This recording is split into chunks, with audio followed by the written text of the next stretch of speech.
This might be strong, but it's how I genuinely feel. I don't care that you're a Christian. I don't care what the Bible says. Like, I feel like it's a clown show, like sitting here trying to decipher what your little mythical book has to say about these very real political issues, right? I don't care if you're Christian. In fact, I will fight for you to have your religious liberty and practice your Christianity. I believe in that.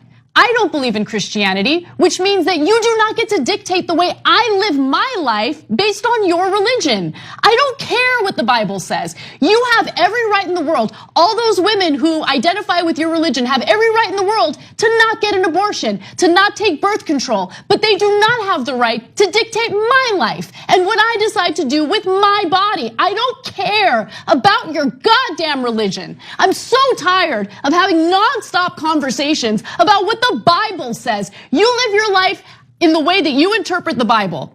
Again, I don't care, but you don't get to take the Bible and tell me, well, the Bible says this in this chapter in this verse. I don't care. I don't care. I don't believe in it. And I have the right, based on our Constitution, to not believe in it. Salut les amis, Bhaskar pour Hypnomachie. Aujourd'hui, on va parler de pensée pondérée, d'avortement et de napalm dans l'anus. Générique.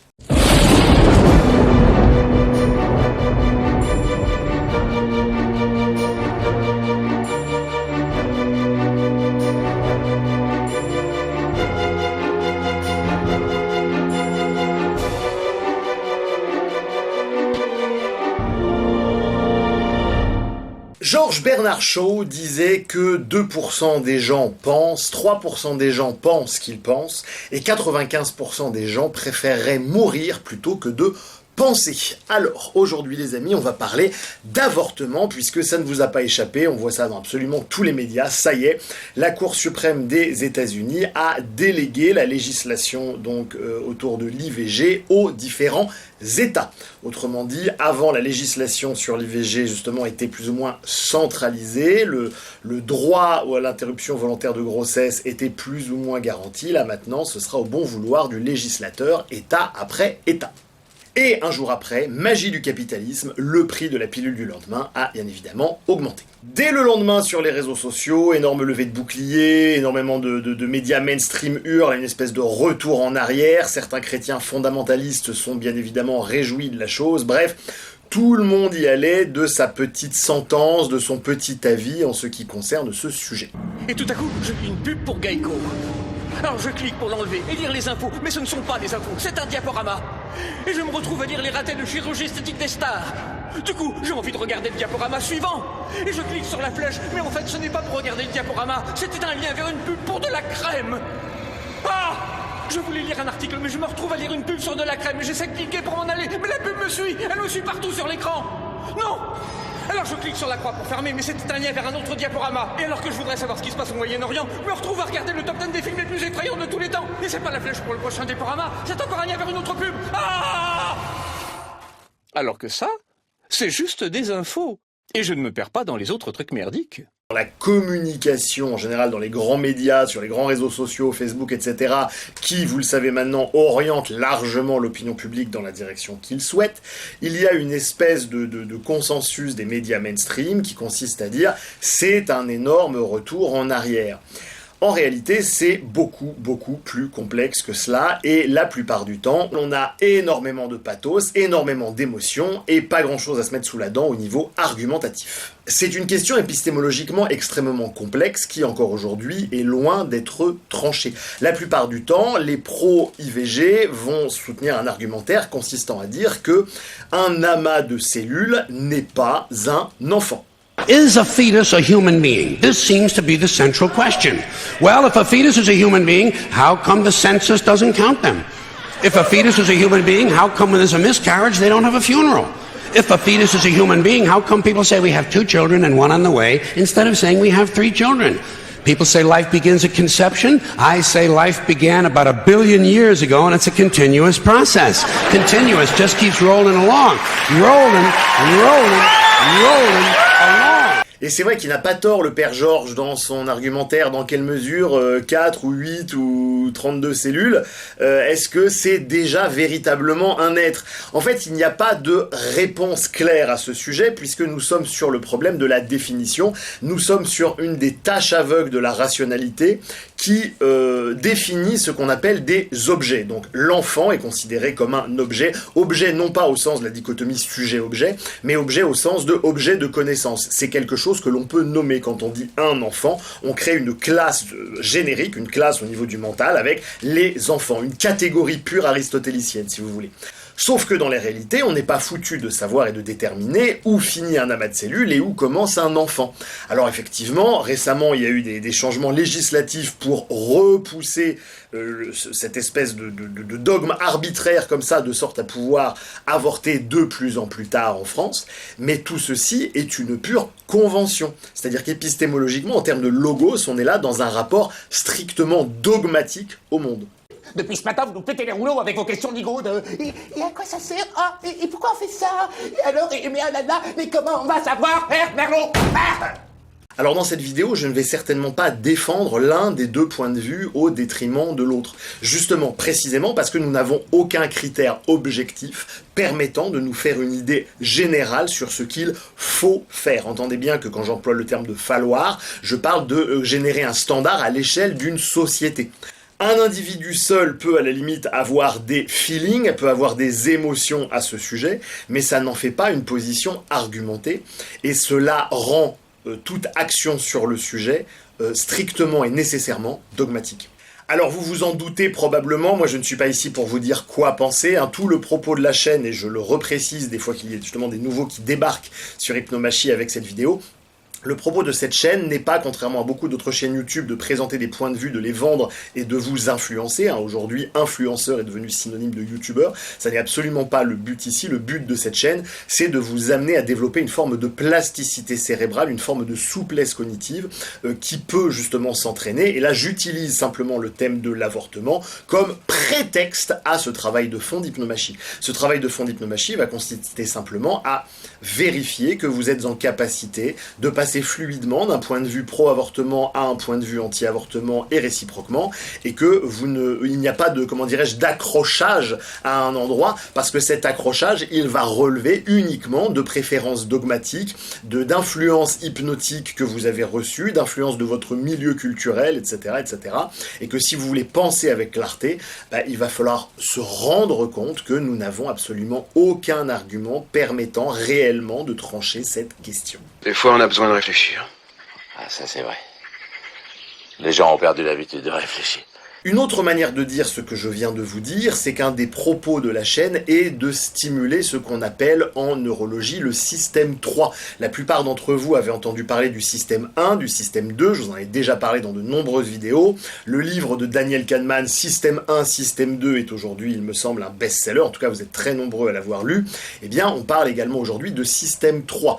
Donc, je répète pour ceux qui ignorent tout de ces différents systèmes, le système 1 est le système rapide, c'est un système basé sur des heuristiques dans lequel on va sacrifier un certain nombre d'informations, mais peu importe, le but est de décider rapidement parce qu'on n'a pas forcément ni envie ni besoin dans la vie de réfléchir pendant 15 ans lorsqu'il va s'agir de prendre la moindre petite décision. Or, si jamais on voulait vraiment réfléchir, il faudrait se poser puisqu'absolument tout dans ce bas monde est littéralement complexe. Chacun choisit ce qu'il veut faire. Moi, je pense que pour ma santé mentale, je préfère tirer un trait, passer à autre chose. Est-ce que tu peux entendre ça? Est-ce que ça fait de moi un lâche? Le système 2 est lié à ce qu'on va appeler la pensée pondérée. On va donc prendre un petit temps, un petit moment pour vérifier qu'on n'est pas victime de tel ou tel biais cognitif. On va prendre un temps pour aller vérifier ses sources. On va prendre un temps lorsqu'on lit des études pour aller regarder comment les études sont faites, quelles sont les failles du protocole, quels sont les présupposés idéologiques de l'auteur, etc., etc., pour mettre les choses en perspective, pour générer ce qu'on appelle donc un savoir situé, et non pas réagir justement sur la base d'une heuristique limbique qui va vous faire adhérer au niveau justement du cœur et des émotions à l'opinion présentée. Eh bien, le système 3 est une espèce, pourrait-on dire, d'excroissance du système 2. Le système 3 va constituer en une capacité d'inhibition de nos propres fonctionnements. Et ce, vis-à-vis du système 1, mais aussi du système 2. Ça, c'est important. It is interesting. Le système 3, donc, disais-je, il va servir à inhiber le savoir que nous avons déjà. Et c'est extrêmement important de savoir inhiber le savoir que nous avons déjà, sous peine de ne pas pouvoir appréhender de situations nouvelles. C'est un indicateur qui est, par exemple, beaucoup plus performant que le quotient intellectuel pour prédire de la réussite professionnelle, sociale, du niveau de vie, la réussite relationnelle, etc., d'un individu. C'est bien évidemment à relier au fameux test du chamallow que vous êtes nombreux à connaître. Je vous propose ainsi de faire un petit test absolument emblématique de cette notion de système 3. Alors, certaines personnes vont nous dire c'est très très proche du système 2. Oui, mais il y a une petite nuance très très fine entre le système 2 et le système 3. C'est que justement le système 2 est déjà une forme d'inhibition du système 1, mais le système 3 est une forme d'inhibition du système 2. Et là, vous retrouvez des notions de pré-rationnel, rationnel, transrationnel. Ah, ça voulait dire ça. Alors, énormément de gens qui plafonnent en rationnel, comme ça, et ben justement, vont pointer du doigt le système 1 chez les gens sans se rendre compte qu'en faisant ça, eh bien, eux-mêmes ne sont pas capables d'activer leur système 3. Quand la recherche en neurologie confirme exactement tout ce que je vous dis depuis 8 ans maintenant. C'est complètement inattendu. Alors, ce petit test est le suivant. Je vais vous demander un effort minimum d'imagination. On va imaginer Rachid et Béatrice. On va imaginer que Rachid a 20 mg de napalm dans le cul. Et Rachid a 5 mg de napalm de plus que Béatrice. Combien Béatrice a-t-elle de mg de napalm dans le cul ?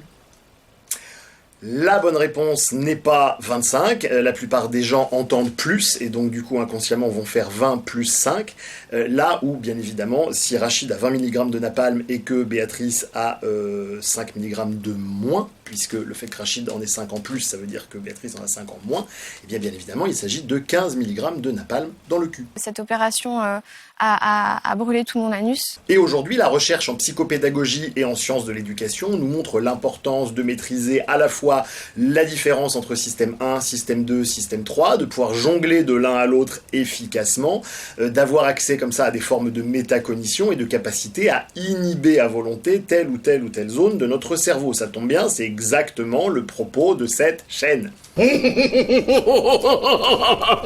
Bravo, bravo. Pour revenir à l'avortement, eh bien je ne sais pas vous, mais en ce qui me concerne, je vois partout des réactions limbiques provenant du système 1 et quasiment aucun propos, un minimum pondéré provenant du système 2, voire du système 3. Ainsi, si vous-même vous faites partie de ces gens absolument enthousiasmés par l'interdiction de l'avortement aux États-Unis ou au contraire absolument scandalisés, eh bien je vous propose de prendre simplement 2 minutes pour réaliser que vous ne savez pas ce qui est bon pour l'humanité, vous n'en avez aucune putain d'idée, vous êtes simplement en train de vous battre pour des heuristiques. C'est-à-dire ? Comment ça, c'est-à-dire ? C'est ce que je viens de dire. Vous pouvez répéter ? Vous, je ne sais pas, mais en ce qui me concerne, j'ai rencontré pléthore de journalistes, de politiciennes, femmes, etc., qui hurlent littéralement à « mon corps, mon choix ». Et je les comprends. Et je les comprends très très bien, puisque, comme on vient de le voir, eh bien, les deux points de vue se valent. Simplement, ce que j'ai remarqué également, c'est que l'autre point de vue n'était absolument pas cognitivement investi de la même manière. Si cette chaîne était une chaîne misogyne, je me demanderais probablement par quoi les femmes remplacent l'intelligence, mais comme cette chaîne ne l'est pas, j'avais juste envie de vous placer cette formidable citation que je trouve délicieusement odieuse. Oh mon Dieu, est-ce qu'il sait ce qu'il dit ? Là, honnêtement, je saurais pas dire. Si, comme le dit Byron Katie, on ne voit que soi et que toute critique est une confidence, il ne nous reste plus que cela littéralement à écouter les affects des différentes personnes qui s'expriment sur le sujet. Je crains que nous n'ayons littéralement que cela à nous mettre sous la dent. Puisqu'en l'état actuel des connaissances humaines sur ce sujet, la question de la légitimité ou non de l'avortement n'est tout simplement pas tranchée en termes de stratégie pure. Cela relève en fait d'une forme d'éthique et d'éthique personnelle. Et qui dit éthique par opposition à morale dit qu'il n'y a pas lieu d'être scandalisé si d'autres personnes n'obéissent pas à votre éthique, puisque l'éthique est par définition personnelle. Ouais, parce que si tu te respectes pas toi-même, comment que tu veux que les autres te respectent? Il faut bien dire qu'autrefois, la puissance d'un homme se mesurait directement à son nombre d'enfants et de petits-enfants. Dans un tel contexte, on peut comprendre que l'interdiction de l'avortement soit extrêmement importante, puisque cela assurait aux fiefs de l'Église ou de l'environnement une puissance militaire. Parce que derrière, c'est ça, c'était en cas d'affrontement, on savait très bien qu'on allait gagner et que cette espèce d'injonction à faire des enfants était aussi une injonction à devenir un peuple et une nation de plus en plus puissante. Aujourd'hui, à l'ère du capitalisme mondialisé, dans lequel les conflits existent toujours mais doivent se cacher aux yeux de l'opinion publique et être recouverts par de l'influence des narrations, du soft power et des attrape-gogo idéologiques en tout genre, bah effectivement, on va plutôt privilégier l'influence, d'où le fait dans les médias d'avoir toutes ces personnes, tous ces journalistes, etc., qui hurlent en disant c'est un scandale, c'est un scandale, c'est un scandale. On est passé littéralement donc d'un siècle de la puissance militaire à un ère de la puissance en termes de soft power. Pour autant, le point de vue consistant à protéger la vie et à interdire l'avortement s'entend lui aussi. Alors c'est toujours extrêmement compliqué parce qu'il y a des enfants qui sont nés de viols, des enfants qui sont des fruits de l'inceste, etc. Donc est-ce qu'il ne serait pas légitime dans ces cas-là d'empêcher un être humain de grandir s'il a été conçu dans un des tabous de la socioculture ? Je n'ai pas vraiment, là encore, d'opinion tranchée et claire à vous proposer. Je sais que sur Internet, on adore les gens qui ont les opinions tranchées. Hein. On sait que le cerveau réagit mieux, entend mieux les gens quand ils affirment des choses comme ça et qu'en phase, même si c'est faux, à des gens plus mesurés, justement, qui vous présenteront toute la complexité de telles notions. Ça n'est pas grave, j'assume, quitte à n'avoir que quelques milliers de followers et pas des dizaines de milliers, ce que j'aurais facilement si jamais je donnais dans la position tranchée. Que voulez-vous, je n'ai pas envie de soutenir les bas instincts de l'humanité. Comme le dit Tikkun, aujourd'hui, ne pas souffrir n'est plus un luxe, c'est devenu un droit. Et si vous mettez cela en parallèle avec ce que je vous disais dans la vidéo sur le droit naturel, eh bien vous vous rendez compte que ces droits sont l'archétype de faux droits, et que les faux droits se font nécessairement sur la base d'une forme de logique sacrificielle. En fait, une des plus grandes arnaques dans l'art de cadrer, de présenter ce débat sur pour ou contre l'interruption volontaire de grossesse, c'est de résumer cette question complexe à modernité, donc rationnel plafonné, contre obscurantisme religieux. C'est beaucoup plus fin que ça. La question, c'est entre droit à la femme de disposer de son corps et droit de l'enfant à vivre. Et dans les deux cas, on va avoir la violation du droit naturel d'un individu ou d'un proto-individu, mais cet argument, si vous voulez, du quand est-ce qu'on décide qu'un individu est un individu, le problème c'est qu'il s'applique à absolument n'importe quelle notion mentale. Nous arrivons littéralement avec cette question aux limites du mental. En fait, la logique s'applique exactement de la même manière à mon corps, mon choix. On pourrait tout à fait considérer que si la personne c'est mon corps, mon choix, c'est-à-dire qu'elle choisit, elle choisit qui elle fait rentrer dans son corps, et donc dans les faits, elle choisit d'être enceinte également. Vous voyez ce que je veux dire ? C'est-à-dire qu'il y a là un double standard à considérer que d'un côté c'est mon corps, mon choix, mais on va quand même pas trop aller gratter, mais que de l'autre côté, la morula, l'amas de cellules comme ça, n'est pas encore un être humain. C'est-à-dire qu'on peut déconstruire les deux notions sans problème. C'est pour ça que je vous dis qu'à un endroit, ça ne relève plus du logos. Il vous reste donc à choisir votre propre éthique, à vivre avec tout en ayant conscience qu'elle soit éminemment relative. Voilà, vidéo très très courte où je surfe sur l'actualité en espérant que cela vous ait tout de même intéressé. N'hésitez pas à nous partager ce que vous pensez de la question ou ce que vous ressentez, puisqu'on a vu qu'il n'y a pas grand chose à en penser en réalité. Dans les commentaires, je vous lirai avec plaisir. Merci aux tipeurs d'être encore là depuis tout ce temps. Et moi je vous dis à très très bientôt. Je vous laisse avec une des meilleures blagues de tous les temps. Salut Internet. Hi, I'm Marcella, 22 years old. Hear a joke? Okay, go ahead. Women's rights.